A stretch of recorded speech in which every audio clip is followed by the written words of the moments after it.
আসসালামু আলাইকুম। তো আমার হাতে যে প্যান্টের বডিটা দেখতে পাচ্ছেন, তো এখানে ফ্যাডলকের টপ সিনটা দেওয়া ঠিক হইছে কিনা আমি জানি না। তো দেখেন কতটা মোটা।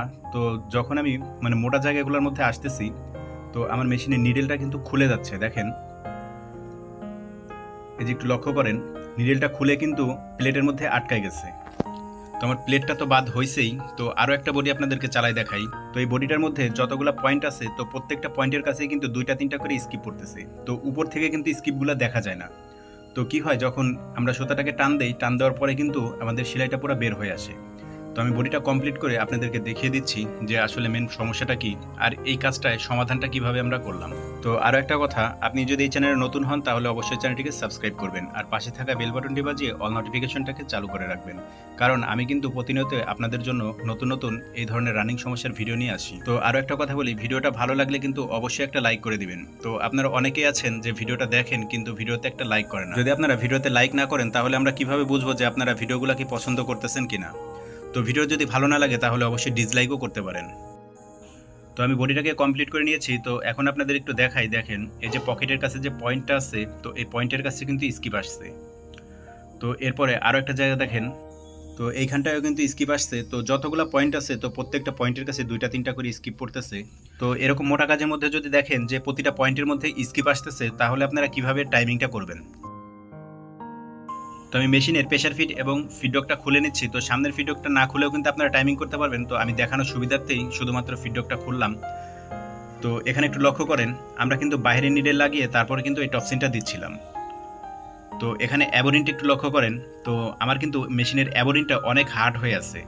তো আমাদের অ্যাবোরিন কিন্তু এখন ভিতর থেকে করতে হবে না, তো আমরা বাইরের থেকে এই অ্যাবোরিনটা কিন্তু করতে পারবো।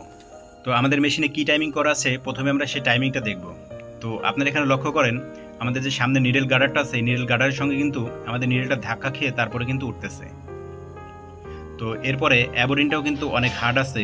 তো পিছনের যে সাপোর্টারটা দেখতে পাচ্ছেন, তো এই পিছনের সাপোর্টারের সঙ্গে কিন্তু আমাদের নিডেলটা অনেকটা গ্যাপ আছে। তো আপনাদের দেখাই, এই যে দেখেন অনেকটা কিন্তু গ্যাপ হয়ে আছে। তো এখন চলুন আমরা মেশিনের টাইমিংটাকে ঠিক করে নিই। তো টাইমিং ঠিক করার আগে আরো একটা জিনিস দেখেন, আমাদের নিডেলটা কিন্তু বাইরে লাগানো ছিল।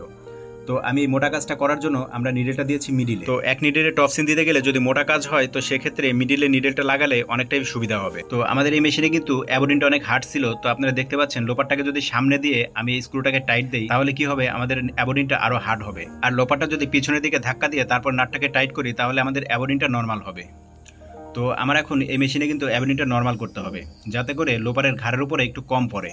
তো আমরা অনেক সময় করি কি, যদি দেখি যে অ্যাবোরিনটা অনেক হার্ড আছে, তাহলে কি করি, আমরা ভেতর থেকে খুলে অ্যাবোরিনটাকে কমিয়ে দিই। তো এটা না করে আপনার যদি এই লোপারটাকে পেছনের দিকে একটু ধাক্কা দিয়ে তারপর টাইট করে দেন, তাহলে কিন্তু অটোমেটিক দেখবেন যে আপনাদের অ্যাবোরিনটা নর্মাল হয়ে যাবে। তো আপনারা দেখতে পেয়েছেন, আমি এখন অ্যাবোরিনটা মোটামুটি একটু নর্মাল করে নিয়েছি। তো এরপরে আমরা কি করব, আমরা যে টাইমিংগুলো আছে, নিডেল গার্ডারের টাইমিং, লোপারের টাইমিং, এই টাইমিংগুলোকে ঠিক করে নিচ্ছি। তারপরে আপনাদেরকে দেখিয়ে দিচ্ছি কি টাইমিং করলাম। তো এখানটা একটু ভালো করে লক্ষ্য করবেন, আমাদের নিডেল এবং লোপারের মাঝখানে কিন্তু সামান্য পরিমাণ গ্যাপ রেখেছি, যাতে করে আমাদের লোপারটা নিডেলকে ধাক্কা না দেয়। আর হচ্ছে আমাদের সামনে যে সাপোর্টারটা আছে, সাপোর্টারটা আমরা 0.5 mm গ্যাপ রেখেছি। আর হচ্ছে পিছনে যে সাপোর্টারটা আছে, পিছনের সাপোর্টারটা পুরোপুরি লাগিয়ে দিয়েছি। তো যেহেতু এটা মোটা কাজ, তার কারণেই আমরা সামনের সাপোর্টার এবং পিছনের সাপোর্টার দুটাকেই কিন্তু পুরোপুরি ফিক্সড করে দিয়েছি, যাতে করে আমাদের নিডেলটা কোনোভাবে নড়াচড়া না করে। তো ফ্ল্যাটলক মেশিনে যদি মোটা কাজ করতে যান, তাহলে অবশ্যই আপনাদের এই সামনের গার্ডার এবং পিছনের গার্ডার এই দুটাকেই কিন্তু কাজ করাতে হবে। তো এখন আপনাদের অ্যাবোরিনটা একটু দেখাই। তো যেহেতু আমরা এই মেশিনে আমাদের নিডেলটা লাগিয়েছি মিডিলে, তো এক্ষেত্রে আমাদের অ্যাবোরিনটা হবে, আমাদের লোপারটাকে যদি আমরা 3 ভাগে ভাগ করি, তাহলে আমরা 1.5 ভাগের মধ্যে আমাদের অ্যাবোরিনটা করব। তো এই অবস্থাতে অ্যাবোরিন করলে আমাদের আশা করি নিডেল ভাঙবে না এবং স্কিপও পড়বে না। তো এই পাশ দিয়ে একটু লক্ষ্য করেন, আমি নিডেলের থেকে কতটুকু উপর দিয়ে আমাদের লোপারটাকে ইন করেছি। তো আমরা এখন ফিডডক এবং বেস প্লেটটা লাগিয়ে আপনাদেরকে মেশিনটাকে চালিয়ে দেখাচ্ছি। তো আরও একটা কথা বলি, দেখেন এখানে কিন্তু আমরা হাতুড় দিয়ে এই যে উঁচা জায়গাগুলো আছে, এগুলোর মধ্যে বাড়ি দিয়ে নিয়েছি। তো বাড়ি না দিলে আসলে করতে পারতেছিলাম না, তো যার কারণে আমরা বাড়ি দিয়ে নিলাম। তো এখন চলুন আমরা আপনাদেরকে বড়ি চালিয়ে দেখাই যে আমাদের যে সমস্যাটা ছিল, পয়েন্টের মধ্যে স্কিপ আসতেছিল, এই স্কিপগুলো কি আর আসে কিনা। তো আশা করছি মেশিনে স্কিপ আসবে না। তো আপনাদেরকে প্রথমে আমি যে সমস্যাটা দেখিয়েছিলাম, আমাদের পয়েন্টের মধ্যে নিডেলটা খুলে আটকায় যাচ্ছিল। তো এই সমস্যাটা হচ্ছিল কি কারণে, তো আমাদের মেশিনে বাইরে নিডেল লাগালে কি হয়, নিডেলটা অনেকটা বডির মধ্যে ঢুকে যায়। তো এখন আমরা মিডিলে যেহেতু নিডেল লাগিয়েছি, তো আমাদের নিডেলটা অনেকটা উপরে থাকবে, যার কারণে এখন নিডেলটা খুলে যাচ্ছে না। তো আমাদের মেশিনে আপনারা দেখতে পাচ্ছেন স্কিপ আসেনি। তো তো ভিডিওটা ভালো লাগলে একটা লাইক করতে ভুলবেন না, আর চ্যানেল নতুন হলে অবশ্যই চ্যানেলটিকে সাবস্ক্রাইব করে পাশে থাকা বেল বাটনটি বাজিয়ে অল নোটিফিকেশনটাকে চালু করে রাখবেন। তো ভালো থাকবেন, সুস্থ থাকবেন, দেখা হবে পরবর্তী ভিডিওতে। আল্লাহ হাফেজ।